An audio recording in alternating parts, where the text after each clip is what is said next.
He said, "Hi, my wife," before pulling the trigger. Then he saw my tattoo and froze. The cold steel of the gun barrel pressed against my temple like an old enemy I'd long forgotten, but one that never truly goes away. I was kneeling in the dim alley behind Mickey's bar, the kind of forgotten backstreet where deals go sour and lives end quietly. At 65, I'd thought my days of staring down death were behind me. 25 years retired from the shadows of black operations, where I'd spent a dozen brutal years breaking minds in a place that didn't exist on any map. Rain threatened all evening, and now fat drops splattered against the brick walls, mingling with the reek of garbage and stale beer. The masked man behind me breathed heavily, his grip unsteady for a hired gun amateur vibes all around. "Your wife says hello," he growled, voice muffled by the black ski mask. "Sophia. My wife of 30 years, the woman who'd stood by me through the nightmares, the secrets, the life I'd tried to leave behind for a quiet suburban existence in Willowbrook. We'd built it all: the white picket fence, the manicured lawn, the two-car garage, the American dream I'd bought with blood money from contracts the government would deny forever. I stayed perfectly still, my mind racing through calculations honed over decades, distances, angles, the telltale nerves in his stance. As he forced me down my shirt sleeve, rode up, exposing the faded tattoo on my forearm. The mark of Cell Block 8, that phantom laboratory where I'd been the ghost who shattered war criminals and terrorists without a single bruise. The gunman froze the barrel, trembling against my skull. You're the ghost of Cell Block 8, he stammered, lowering the weapon like it had burned him. My lips curved into a grim, not-quite smile. The ghost. It had been 25 years since anyone dared whisper that name, 25 years of pretending to be just another retired security consultant, doting father to our daughter Jennifer, now 28, and carving her own path in the world. The hitman, visibly shaken, fumbled for his phone with trembling hands. "Man, I didn't know. She didn't tell me." He shoved the screen in my face, a text thread that turned my blood to ice. "From Sophia. Make it look like a robbery. Clean job. Next target is his daughter. Eliminate any loose ends on the inheritance. She gets off work at 5:30. Black Honda license plate JMK 4457. $50 $1,000 bonus if you stage it as an accident." Each word carved deeper than any interrogation I'd ever conducted. Sophia, my partner, through the darkness. Mother to our child, plotting to erase us both for the offshore accounts I'd hidden, worth at least $3 million buried from my old life. "Listen, Ghost," the hitman said, backing away. "I didn't sign up for this. The wife maybe, but a grown daughter, and you, everyone in the game knows the stories. Cell Block 8, the cleaner who broke Clav without touching him." I rose slowly, my movements deliberate, the adrenaline sharpening my focus like the old days. "What's your name? Daryl. Daryl Blackburn. Mid-40s military posture, probably special forces gone rogue. Good for civilian hits, but sloppy on target research. Look, I'll return the money. All of it. We never met, okay?" I studied him, weighing options with the precision that had kept me alive. No need for violence. At my age, it was about leverage the psychological edges I'd mastered. "Set up a meeting with my wife," I said quietly, my voice carrying the authority that once commanded rooms of killers. "Tell her the job's done, but complications arose. You need to meet in person for the rest of your fee." Daryl nodded eagerly. "Yeah, I can do that." "When?" "Tomorrow night, Pier 47 Warehouse District, 11 p.m. "Yes, sir." Today marked Sophia's last breath of freedom. She just didn't know it yet. As Daryl vanished into the rain, I stood there letting the water soak me. The retired husband was gone. The ghost of Cell Block 8 had unfinished business. Before we go any further, please hit that subscribe button if you haven't already and leave a comment below telling me where in the world you're watching from. Be it the bustling streets of New York or a quiet corner of Tokyo, I'd love to hear from you all.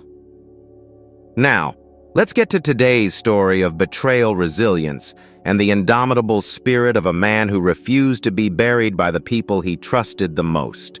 My house in the pristine suburb of Willowbrook stood like a faded postcard from a life I'd fought to maintain: white picket fence, manicured lawn, two-car garage, the facade of normalcy I'd constructed after walking away from the shadows.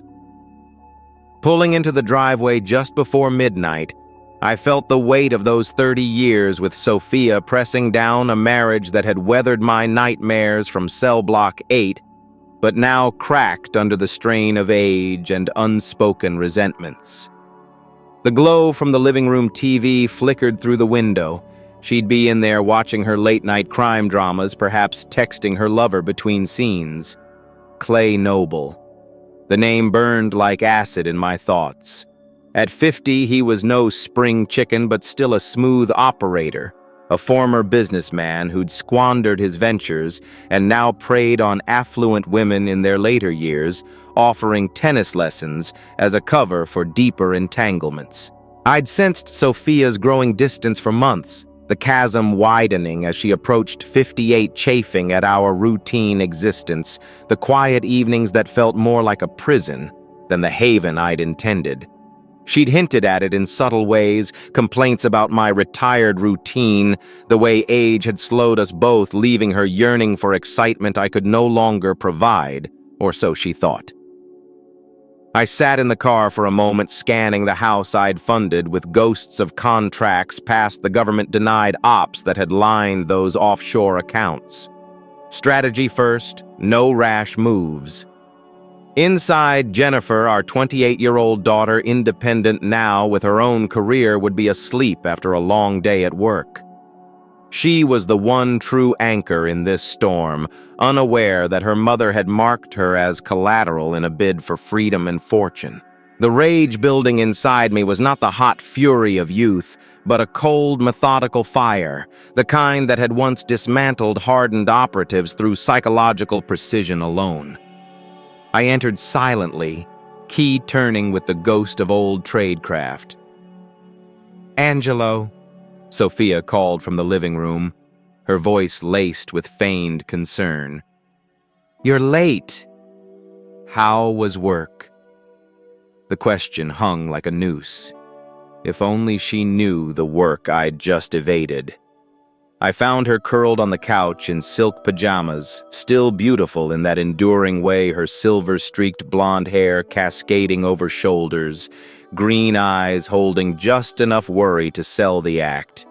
She'd honed this performance over our 3 decades together, but tonight I saw the cracks, the tension around her eyes, the fidget with her wedding ring tells I'd cataloged long ago. "Rough night," I replied, settling into my recliner, keeping my tone even. Client with gang threats had to run late assessments. Not entirely false. My security firm handled legitimate corporate gigs, but the real expertise lay in making threats vanish. "Poor thing," she said, muting the TV. "You push too hard at our age. Maybe time off visit my sister in Florida, take Jennifer to see the grandkids someday." I studied her probing for vulnerabilities like an interrogation map. The slight evasion in her gaze confirmed it. She was already envisioning a life without me, without the burdens of our shared history. "Sophia, are things solid between us?" The question caught her off guard, a flicker of guilt crossing her features before the mask reset. "Of course, honey. Why ask? You've seemed distant, like your mind's elsewhere." She laughed, forced and hollow. "I'm right here. Always have been." The lie thickened the air. I nodded, playing along in our dance of deception, then rose. Going to check on Jennifer. Nay. Her room was a snapshot of adult independence work files, books, the remnants of a life she'd built beyond us. She slept peacefully. Dark hair splayed her features, a blend of mine and Sophia's. She was strong, smart, but innocent to the betrayal brewing. Seeing her stirred a crack in my chest. Whatever came next, she couldn't be a casualty. Strategy demanded protection first. Back downstairs, Sophia was texting, pocketing the phone quickly as I approached. "Everything okay?" I asked, casual but probing. "Just the neighborhood committee Melinda's being demanding." Another smooth lie. I headed upstairs. Shower and sleep. Big day tomorrow. In the bedroom, I fired up my laptop, accessing encrypted files from the old network ones that didn't officially exist. Background on Clay Noble confirmed my suspicions. Mid-50s burned through failed investments, now surviving on lessons to bored housewives with ties to low-level laundering ops via Eric Peters. He wasn't just seducing Sophia. He was scheming to drain my hidden assets and vanish with her, or perhaps without giving his one-way ticket patterns. Debt-ridden to the tune of $67,000 to unsavory lenders, he saw us as his golden ticket. My phone buzzed a text from Daryl, meeting set tomorrow 11 p.m. She's bringing someone. Perfect. A variable, but one I could leverage. I smiled faintly, mapping contingencies. The ghost had slumbered for 25 years, but the hunt was on methodical, precise, unforgiving. Clay Noble's apartment loomed over the harbor from the ritzy side of downtown, floor-to-ceiling windows, sleek designer furniture, a wine collection that screamed ill-gotten gains from charming, vulnerable women. I wasn't about to scale walls or play cat and mouse in the shadows. Instead, I positioned myself across the street with military-grade binoculars from my old network, the kind that let me read body language like an open file. 3 hours in cataloging his patterns, exit points, security cams, the rhythm of his pacing, old habits, sharpening my edge without a single step wasted. Clay, aging gracelessly, strode his living room with a phone glued to his ear, shoulders, tense gestures, sharp agitation I could exploit. Then Sophia's BMW slid into the garage at mid-afternoon. My chest tightened, a cold detachment settling in as I watched her emerge from the elevator. 20 minutes later, hair tousled, lipstick smudged, radiating that post-affair glow mixed with the thrill of deceit. 30 years of marriage, and this was her escape from our shared twilight. The betrayal stung deeper than any op gone wrong, but emotion was a luxury. Strategy demanded focus. My phone rang Daryl's number. No preamble. "She wants to bump the meeting to tonight 9 p.m., same spot. Spooked about something, kept grilling if you were really gone, wanted scene details." I paused, mind-mapping the shift nerves meant mistakes, openings. "Mention Jennifer." "Yeah," said the hit on the daughter needs to wrap tomorrow before inheritance complications. Sharing the pot with her would mess up their clean break. 50 grand for you, another 50 for the girl cash tonight. The casual cruelty of it, treating our 28-year-old daughter like a financial loose end, sent ice through my veins, but I channeled it into precision. Sophia wasn't just fleeing our aging routine. She saw Jennifer as a barrier to her windfall. Good desperation bred errors. After hanging up, I drove to my office, the nondescript hub of Mills Security Services. Up top, 12 employees kept the facade alive. Below, in the storage basement, lay my true arsenal weapons racks, surveillance gear, forged IDs from contacts who'd owed me since cell block 8. I selected strategically night vision scopes, A suppressed 45 zip-ties syringes with pharmaceuticals for control without mess. No heroics. This was about leverage through preparation. By late afternoon, I called Jennifer's office. "This is Angelo Mills, her father. Family emergency, need to pull her early." "Of course, Mr. Mills. We'll send her to the lobby." 20 minutes later, I watched her through the coffee shop window across from her building, beautiful, carrying herself with the confidence I'd instilled, texting colleagues oblivious to the storm. Entering, I approached her table, the weight of revelation heavy. "Dad, emergency, what's wrong?" Her shift from casual to concern mirrored my own buried fears. "Sweetheart, not their kind of emergency, but yours depends on listening carefully." I sat outlining the threat, Sophia's betrayal, the hit on us both for the hidden millions, the hired gun turned informant. No deep dive into my past. She wasn't ready. Jennifer's face cycled disbelief, horror, fury, then hardened into logical resolve, her adult mind processing like a pro. "Mom wants us dead, for money to split with that Clay guy. Yes, freedom from us from age's chains, but we survive smart, then make them pay." By dusk, I stashed her in my Chinatown safe house, a modest apartment stocked for weeks, secure phone and cash in hand. "Contact Wesley Galvin if I don't return by dawn, an old ally." As I left, she gripped my arm. "After this, Dad, what's left for us? We rebuild just us stronger without illusions." Pier 47 hunkered on the waterfront like a relic of forgotten sins, its abandoned warehouses and rusted bones, ideal for deals that thrived in the dark. I arrived at 8:30, giving myself a tight window to orchestrate the field, not with physical prowess, but through calculated placement. Hidden cameras tucked into corners, tripwires for alerts, kill zones mapped via my phone's grid overlay. Climbing rafters was out. Strategy meant controlling the space remotely, turning shadows into my eyes and ears without risking a single misstep. Warehouse 7 loomed at the pier's end, broken windows staring like vacant sockets. I moved methodically, planting devices that synced to my secure feed. Every angle covered escape routes, noted traps set to contain without chaos. The Ghost wasn't about brute force anymore. It was precision, the psychological web that ensnared before the prey even sensed the thread. By 8:58, headlights pierced the gloom, Sophia's BMW trailed by Clay's silver Mercedes. Early nerves betraying amateurs.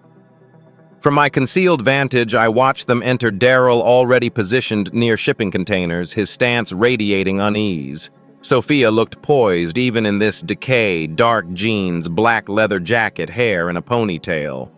But I read the tension in her shoulders, the darting eyes scanning for threats. Clay 50 and soft around the edges clung close, hand on her back, in possessive claim, his expensive attire absurd amid the rust. "Is it done?" Sophia demanded, cutting straight. Daryl nodded, phone out. "Yeah, but complications, your husband fought hard. Had to improvise the robbery scene." I smirked inwardly. Daryl played his part well. Sophia eased slightly. "Body waited in the harbor, won't surface." Daryl hesitated. "About the daughter, though. What about her?"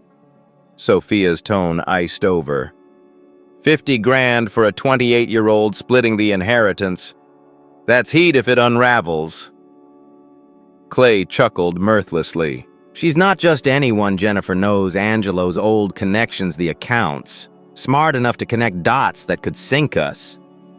The words ignited a primal chill in my gut. They weren't killing for spite, but to erase a financial obstacle, a witness to their greed. My daughter reduced to a ledger line in their escape plan. "She goes tomorrow," Sophia stated flatly. Accident, car crash, whatever.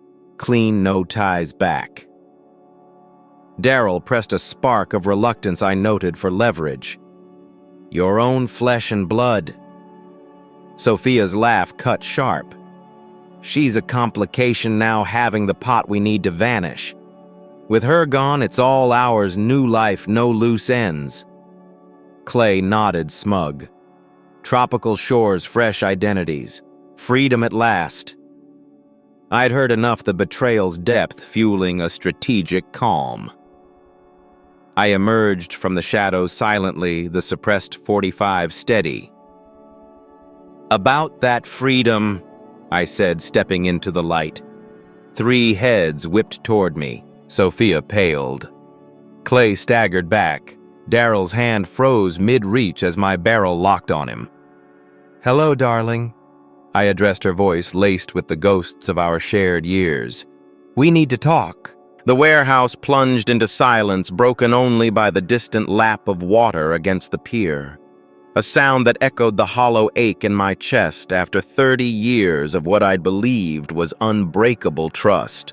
I'd learned to weaponize that quiet, keeping my 45 trained on Daryl, while my gaze pinned Sophia, her shock morphing into frantic calculation, mind racing for exits I'd already mentally sealed.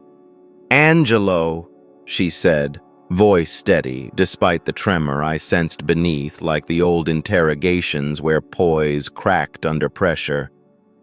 Thank God you're alive. This man forced me. My interruption sliced clean. I heard it all, Sophia. Your words plotting our ends for the accounts. Clay stammered, Look, this isn't... I shifted aim to his chest. Not your turn. He clammed up the tennis pro, reduced to a pawn in his own game. Daryl raised hands slowly. Ghost, this is your show now. Smart. I pulled a thick envelope from my jacket, tossing it his way. Consulting fee, 25 grand for the intel on my wife. He caught it, eyes widening at the cash. Services rendered. Vanish. Daryl pocketed it, glancing at them with pity. You fools have no clue what you've unleashed.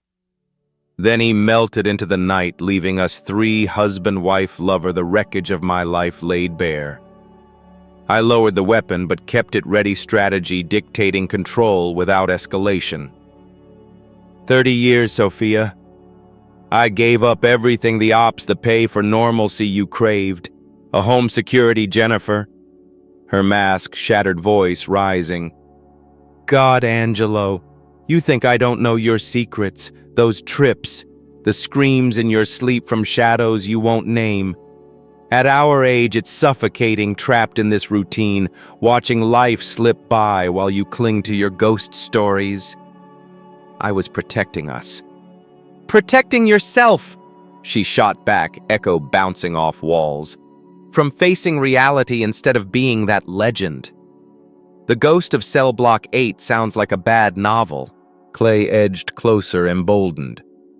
She deserves more than a has-been living on past glories. I assessed him coolly, soft, arrogant, blind to consequences. Glories, I whispered, closing the gap in one fluid move, gun to his temple, chokehold firm, but measured no brute force, just psychological vice. Cell Block 8 wasn't glory.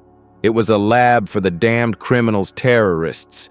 My role, break them mentally, find pressure points to extract truths without a mark. Clay squirmed weakly, my grip iron from years of precision. Retired, 25 years, trying to be the husband you wanted. But skills endure. Sophia watched, horror dawning as I tightened just enough. Tell me your deepest fear, Clay. He gasped, apologies, promises to flee. I released him, letting him crumple the demonstration complete. I might have let the affair slide, marriages fracture with age, but involving Jennifer, pricing her life to secure your cut. Sophia lifted her chin. Truth planned at 8 months. We know the offshore millions, $3 million minimum. It's freedom from this stale life from pretending through our twilight years. The admission hollowed me further but fueled the next play. I paced to the warehouse windows, staring at the harbor's dark waters, mirroring the city's fractured lights, beautiful yet unforgiving. Much like the life we'd built over 3 decades, now shattered by greed and the wear of years. The emotional toll gnawed deeper betrayal from the woman who'd shared my burdens, plotting not just my end, but our daughters, all for a fresh start, unencumbered by age's shadows. Behind me, Sophia and Clay whispered urgently, still deluding themselves this was negotiable terrain. "I have a proposition," I said without turning voice calm to mask the storm within strategy required poise, turning their fear into my tool. "What kind?" Sophia asked warily. I faced them, noting Clay's protective arm around her, as if it could shield from the inevitable. A game from my old playbook for extracting truths from the unwilling. The rules spilled out precisely. 12-hour head start. Run anywhere in the city, use your resources, but no leaving, no calls for aid. After that, the hunt begins. Evade me 7 days and I'll wire $2 million to your account, then vanish from your lives, Jennifer's too. Clay's eyes lit with desperate hope. $2 million. We could start over anywhere. But Sophia scrutinized me, sensing the layers. "What's the catch?" "None hidden," I replied, though inwardly the web was already spinning, not physical pursuit at my age, but a network of eyes I'd activate soon. "I'm giving you what you denied me, a chance. More than you planned for Jennifer." She flinched, the mention of our daughter piercing her facade. "And if you win, you pay for targeting her, erasing a witness to your theft." They exchanged glances, greed overriding caution. Sophia nodded. "Fine. Clock starts now." It was 11:43 p.m. They had until tomorrow night. "Why this charade?" she pressed as Clay tugged her toward the exit. "You could end us here." I considered the answer raw. "I want you to feel hunted, the dread closing in, the fear you meant for Jennifer. Running only prolongs what's coming." "You monster," she whispered. "Your monster," I countered. Forged by years, loving a woman, scheming my family's ruin for coins. At the door, she turned. "This won't mend us, Angelo." "No," I agreed. "But Jennifer and I will forge something real without you." Once gone, I lingered plotting contingencies, the game a facade for total control. Pulling my phone, I dialed a memorized number. "Wesley, it's Angelo," his gravelly voice thick with sleep. "Ghost been 5 years, thought you were out." Was until now. Need full surveillance on Sophia Mills and Clay Noble, electronic traces, physical tails, financial pings, everything. How deep? I gazed at the harbor where they thought escape beckoned. Deep enough to entomb them. Jennifer huddled in the safe house, a modest apartment perched above a Chinatown eatery, its basic furnishings and stocked shelves, a stark reminder of the hidden life I'd prepared years ago, back when she was too young to grasp why I'd vanish for days. The silence gnawed at her. I imagined 18 hours since our coffee shop talk, no word from me, stirring a mix of fear and resolve. The emotional gulf widened in my mind. My daughter thrust into this nightmare, her trust in family fractured by her mother's hand. My secure phone buzzed a text from Wesley Game underway. "Stay put. W." Then minutes past the 12-hour mark at 11:47 p.m., it rang. "Wesley Galvin here, kid your dad's ally. Updating per his request." I'd never detailed Wesley to her beyond emergency contact, but his gruff tone laced with decades of shared ops bridged the gap. "Where's he?" "Tracking your mom and her boyfriend. Lasted 6 hours before the first blunder." "What blunder?" Wesley's chuckle held no warmth. "Credit card slip rookie move at their age. Can't go cash only long. Panic clouds judgment in twilight years." The detail hit like a calculated strike. Sophia and Clay in their 50s and nearing 60 fumbling under pressure, their desperation amplifying errors I'd anticipated. Through my feed, I pictured Jennifer at the window, city lights below a web of unknowns. "Clay's got debts to nasty folks, kneecap breakers. Your mom withdrew $50,000 from an emergency account." I felt the strategic satisfaction build. She'd tapped my funds, traceable, sealing their path. Jennifer pieced it.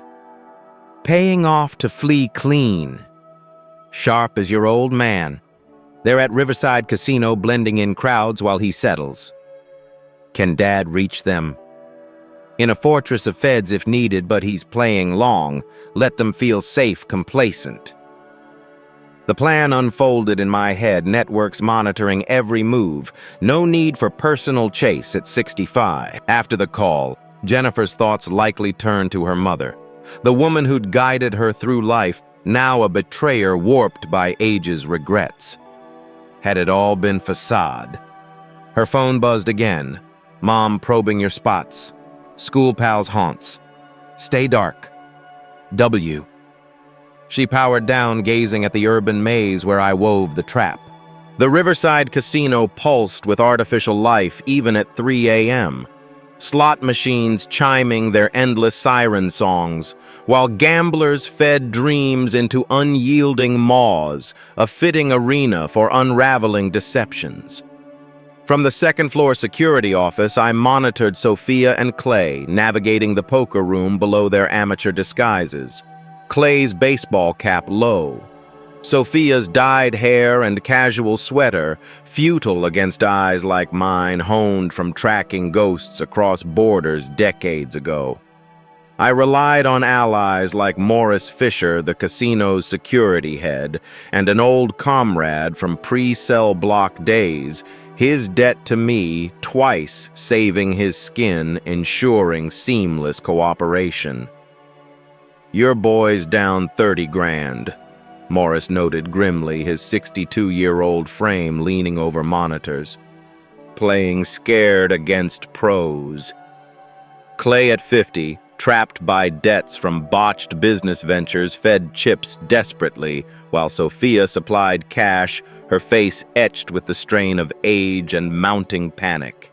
The men he owed Francis Rosales and his crew circled like predators drawn by the scent of vulnerability. "Need 10 minutes alone," I said. Morris grinned. "VIP room 7's clear, my team'll herd them." 20 minutes later, I entered the room, finding them slumped at a table, exhausted. Clay's hands trembling over dwindling stacks. Sophia aged a decade in one night. "Hello, darling," I said, closing the door with a click that echoed my closing trap. "Game going well." Clay bolted up, chair toppling. "You promised 12 hours. "For prep," I countered, sitting opposite Sophia, noting her weary eyes. "Not blindness." Strategy unfolded, reveal cracks, let them fracture. "You hit my emergency card sloppy for folks our age."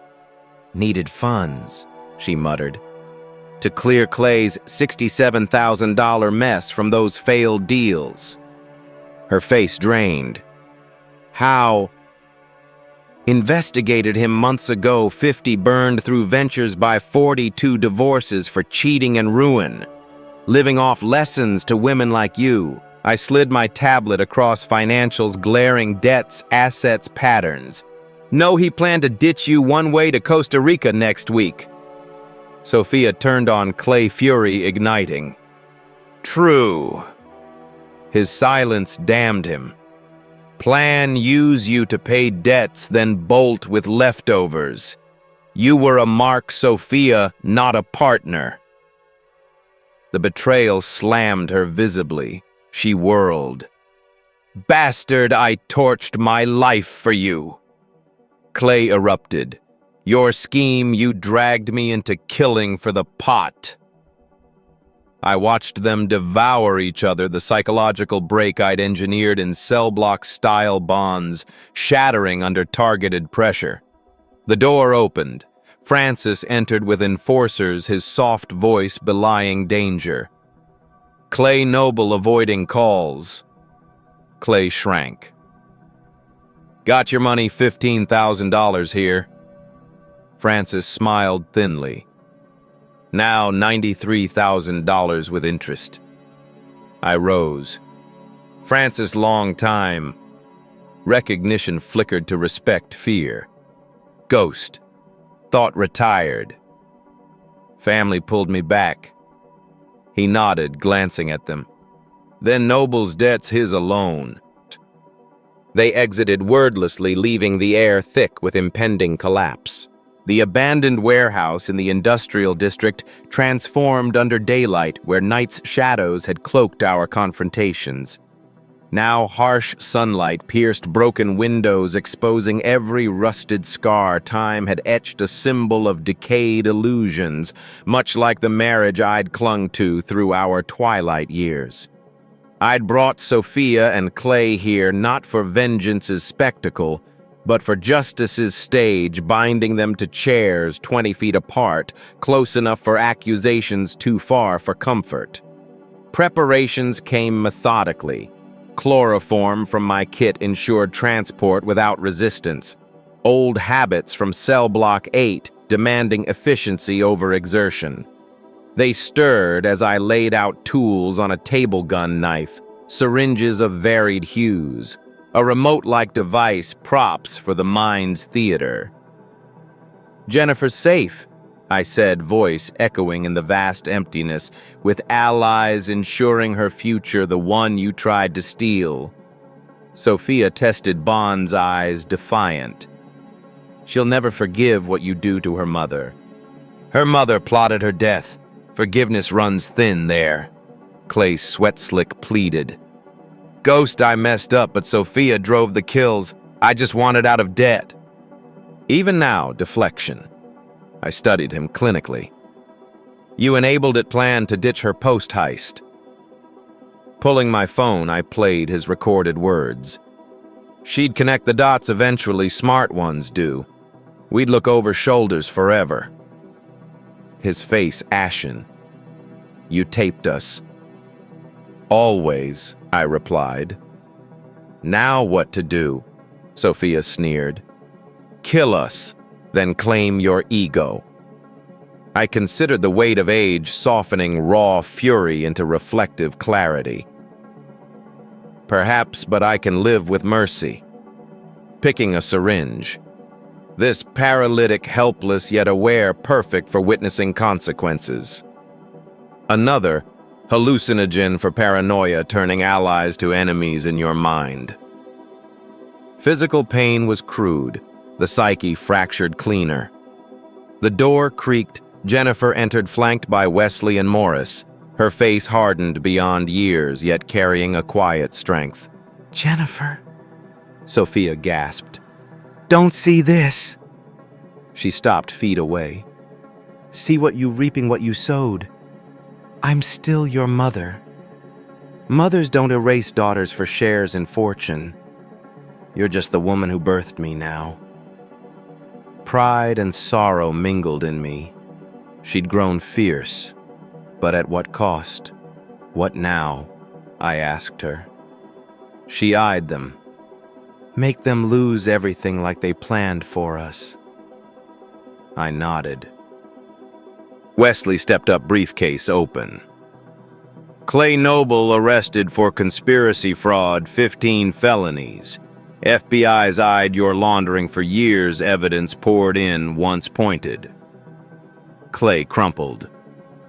Not cops, Wesley badged. Undercover 3 years, your type's my specialty. To Sophia. Those accounts emptied transferred to charities aiding betrayal victims. House, cars, investments gone. Jennifer's fund untouched, yours to rebuild from scratch. Morris advanced with suits. Mrs. Mills' conspiracy to murder, rights start now. As they cuffed her, I turned to Jennifer. This okay?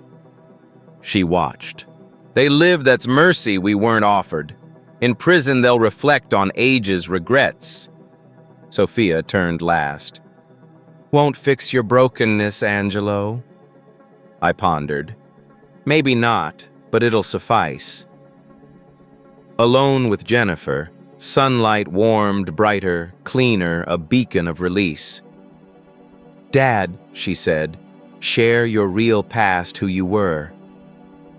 Forgiveness came easier, age teaching that ghosts could rest. Sure, that's what you want. She nodded, to understand all of it.